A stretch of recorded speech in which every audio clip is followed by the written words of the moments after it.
Tennessee, it's a fascinating state full of contradictions. It's a place of incredible independence that was, get this, the very last state to leave the Union and then the very first one to be welcomed back. In this explainer, we're diving deep into its story, a story of amazing unity and, at the same time, deep, painful division. So, to really understand Tennessee, you gotta start with its famous nickname. It really gets to the core of the state's identity. So, what's the deal? Why is it called the volunteer state? Well, the name was born from this just overwhelming spirit of service. It started back in the War of 1812, but it was the Mexican-American War that really sealed the deal. The federal government put out a call for 2,800 soldiers. Tennessee sent over 30,000. Just think about that. This incredible unified spirit is one side of the Tennessee story. The other side, as you're about to see, is a whole lot more complicated. So here's our roadmap.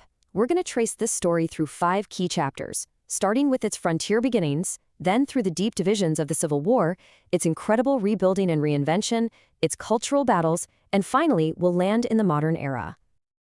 Okay, let's kick things off with Section 1, From Frontier to Statehood. This is where we see how that independent, kind of self-reliant spirit was forged on the very edge of a brand new nation. Now, before we even talk about statehood, it's pretty wild to think about just how deep the history here goes. People have been living in this region for at least 12,000 years. We're talking Paleo-Indians hunting mastodons, all the way to the sophisticated Mississippian cultures building these complex towns. The first Europeans showed up with the Spanish in the 1540s, but it took until 1769 for William Bean to set up the first permanent European settlement, and that's when a whole new chapter really begins. The path to becoming a state really tells you everything about the mindset of these early settlers. They felt totally neglected by North Carolina, so they didn't wait around for permission. They just went ahead and formed their own government, the Watauga Association, and even tried to create a whole new state, the state of Franklin. Now, that didn't last, but it just goes to show you their fierce desire for self-rule. Eventually, North Carolina gave up the land, and in 1796, Tennessee officially joined the Union as the 16th state. All right, now we come to the most dramatic, most intense part of the state's history, the volunteer state divided. This is where that spirit of unity just completely shatters, and Tennessee becomes a state literally at war with itself. So here's a crucial point, something you might not know. Tennessee was not eager to leave the Union, not at all. In fact, it was the absolute last state to do so. They even held a vote on secession in February of 1861, and it failed. This wasn't a simple decision. It was a deeply agonizing debate that just tore the state in 3. And this table right here, wow, it lays out that division so clearly. You see, after Fort Sumter and Lincoln's call for troops, everything changed. West Tennessee, with its cotton economy, was always for it. But look at Middle Tennessee. It does a complete 180, flipping from 51% against to 88% in favor. And then you have East Tennessee, which had fewer enslaved people and stronger ties to the north. They stayed firmly against it. The state was literally 3 states in 1. So reflecting what the majority in Middle and West Tennessee wanted, the state supplied a massive number of soldiers to the Confederacy, about 135,000 men. That's the second highest number of any Confederate state. So once the decision was made, they were all in. And yet, and this is what is so staggering about Tennessee's story, at the exact same time, you had the fierce Unionists in the eastern part of the state sending over 51,000 soldiers to fight for the Union Army. That's more than any other state in the Confederacy. It is the perfect definition of brother against brother. So after the absolute devastation of the war, Tennessee didn't just have to rebuild, it had to completely reinvent itself. It had to move from this farming-based past into a future that would be defined by massive government projects and incredible new technology. And the biggest driver for this reinvention, no question, it was the Tennessee Valley Authority, the TVA. It was created during the Great Depression, and this massive federal project did it all. It tamed the Tennessee River, it brought electricity to rural homes, it controlled floods.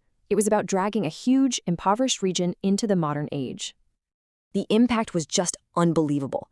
The TVA delivered cheap, plentiful electricity, and that attracted huge industries.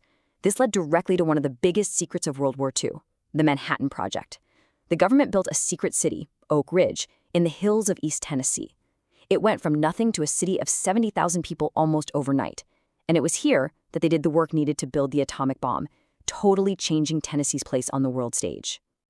Now, as we move into the 20th century, Tennessee found itself right at the center of some of America's biggest debates.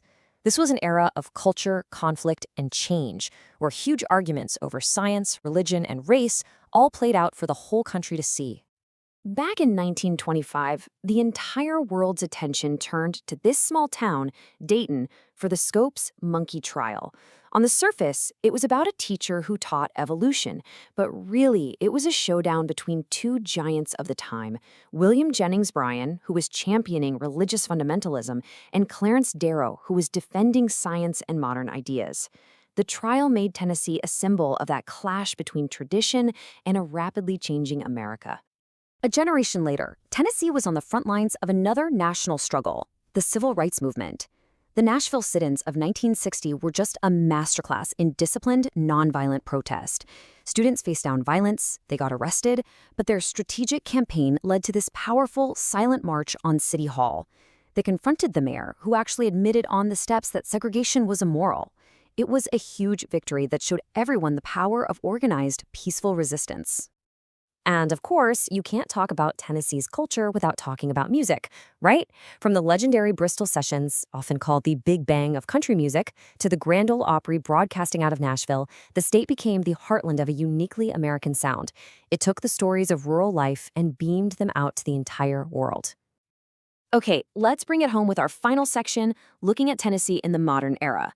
This has been a period of continued growth and innovation where the state is still grappling with that core identity that was forged over centuries. The modern era has seen some major milestones. The state showed off its energy expertise to the world at the 1982 World's Fair. And how cool is this? In 2016, as a nod to that amazing scientific legacy that started back in Oak Ridge, the element tennessine was officially added to the periodic table. What a remarkable honor for the state's researchers. Which brings us right back to where we started. Tennessee's history is this constant push and pull, a tug-of-war between an incredible impulse to unite for a cause and these deep-seated divisions that have, at times, ripped it apart.